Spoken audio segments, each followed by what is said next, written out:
Hey adventurers, I'm Jerry from AdventurousJeriLynn. Welcome back. If you're a subscriber, if you're new to the channel, welcome. Today we're going to talk about, and I got my notes here, things to do while you are on the road full-time RVing. All right, let's get started. My first thing that I think is, well, probably one of my favorites is the national parks. And just to throw a couple out there, like the Grand Canyon National Park, they say it's $35 per carload. And then how about the Statue of Liberty? Now that's free to enter, but you have to pay, let's see, the $12 to get on the ferry to get to the actual Statue of Liberty. And then you have Yellowstone National Park. And, just to mention a few, and they're all really beautiful. My next thing is museums. There's so many. There are so many museums to choose from, and a lot of them are free. The Art of Institute of Chicago, Illinois, that's a real nice one. I remember visiting that when I was a little girl. And then we have the Smithsonian Museum, that's in Washington, D.C. I haven't been to that one yet, but I read that's also free. And then for our space lovers out there, the Kennedy Space Center in Florida, and that's $15 for parking, but I'm not sure as far as the entry fee to get inside there. I'm not sure, but those are just a few to mention from. But before you start thinking about all the places that you can go and do while you're on the road, first of all, you want to start off with your budget. Your budget has everything to do with it. You want to make sure you allocate for your monthly bills, your gas, your food, your entertainment, your emergency fund. Put away for a rainy fund in case, breaks, or you need your oil changes and all those kind of things. You want to make sure all those things, your I's are dotted and your T's are crossed, that everything is taken care of before you venture out and do all these things. Even though that some of these things that I may mention that are free, it costs gas to get there. And, maybe you want to get some food while you're in that particular city or town, get some good food from the locals. Those are always plus. So yeah, just don't forget about your budget.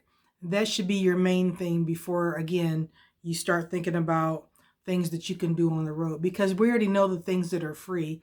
You can go online and read your Kindle, or you can journal, or maybe do yoga, or, any of these type of things, meditate. Those are all things that you can do while you're in your RV, or, maybe if you pull over at a park, you can, sit out there and stretch and, walk the little paths through there, especially if you have a puppy dog and you want to walk around and stretch your legs and what have you. So there are some things that you can see. And I wouldn't rule out, if you're pulling over and you're at a rest stop, they have those maps inside. Go inside, and like your local, like whatever cities you're going through, get your maps and the attractions. There's a lot of attractions that they have in town that are free, that you don't even have to worry about. Again, the only thing you have to worry about is the gas to get there, and say if you wanted to pick up lunch or breakfast, depending on what type of day that you arrive there. But yeah, don't rule out the free brochures and the free maps at the rest stops, because those are a nice thing to kind of give you, kind of thinking outside the box. Because maybe like say you're going through Missouri and you're like, oh, I want to see the Arches, St. Louis.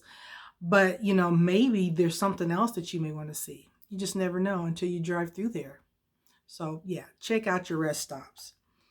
And then a lot of times, like say you're getting there and you want to see the museum, or you want to see a landmark like the Hoover Dam, you want to make sure that you allocate what time you're there. You don't want to spend X amount of dollars to get into that area, and then you only get to enjoy, say the last hour it's open. Do your research before you get there. Pull over and, just trying to have good time management. Like, okay, if I'm getting there at 10, 11 o'clock, you get pretty much all day to go see such and such areas, attractions, and all this good stuff. And maybe you just got in town and you're just you're plain old tired. You need a nap. Don't forget about your Cracker Barrels and your Walmarts. Um, let's see, Camping World, I think Cabela's. Some of these areas you still have to check with management, and maybe you can get free parking. And there's a lot of casinos out here too that if you come in and then you just ask one of the managers, hey, I'm just driving through, gonna spend a couple, spend some money here at your casino, have a buffet meal or what have you, and I was wondering if I could park for a couple hours. It may be free. These are all things that you want to do. So when you do come into your area that you're visiting, your Yellowstone, what have you, your national parks, your Hoover Dam, your let's see, the space centers, museums, you want to make sure that you're well rested. So when you do get there, you're not so tired, and there's going to be large crowds, and you've had your rest, you've had your food, and you're ready to go for whatever attraction you're going to see that day. So those are things to think about. And there's another thing too. Say you get into town a little bit late and it's too late to go to this attraction. Another thing that you can do besides like catch up on emails or maybe catch up on some work online is that you could do your laundry. There's some places that have, a few hours laundry that they could do in a couple hours and then you have it done. So you don't have to worry about laundry. Or say you don't have a shower, like we don't have a shower in our cargo trailer. We have to allow that time. Say you stop at a truck stop and pay for the truck, pay for the shower at the truck stop, because we haven't yet got the Planet Fitness or whatever kind of fitness place that's all over the United States. So when you're traveling, you can stop, get your shower, work out, what have you. So that way you're fresh and ready to go for the next day. Let's see. So another thing that could be fun when you're traveling, and this could be free, or maybe just real good on a really good tight budget, is visit family and friends. A lot of times, maybe they're already cooking dinner and they know that you're coming, and maybe they'll go ahead and say, hey, instead of us going out to eat, we'll just cook at home. Or maybe you can stop and get a couple steaks and bring them over, and then they have the sides and you have the meat, or what have you. Those are things. Or pick up a pie or a cake, say, hey, I got this. Do you need anything else for me to bring? So visiting family and friends, that's also nice too, because a lot of times as you get older, your friends and your family, they move, whether it's job related or, their spouse got relocated. There's different reasons why that, maybe you all were born in a certain place, city, like a lot of my family and friends are here in Indiana, but a lot of them, as they've gotten promotions and have moved, they go to different cities and figure out, hey, you know what? This is, they're offering me a good job and a career, so they may move. And then that gives you a chance to kind of like visit their city. And by that time, they already know where all the good spots to eat. And if you're anything like me and my husband, we like to stop at casinos. Yeah, drop a couple dollars there and may win. And let's see. So as far as landmarks, we got the Alamo in San Antonio. That's also free. So man, that's a really nice place to visit. And again, we got Yellowstone, Statue of Liberty, Grand National Park. Let's see. There's so many places. Oh, and when you get to these museums, you got the art museum, you got the music, and then if you want to see any of the, say like there's a favorite kind of place that you haven't been to that you love, like say a favorite restaurant that only caters to the West Coast, or maybe only caters to the East Coast or what have you. You can get there and dine in, get a good night's rest, and then you're already there for the day, and then you can check out your favorite attractions. I know the next time we go down to Florida, I'd like to see Mickey Mouse again, because I felt like we just didn't have enough time to spend there.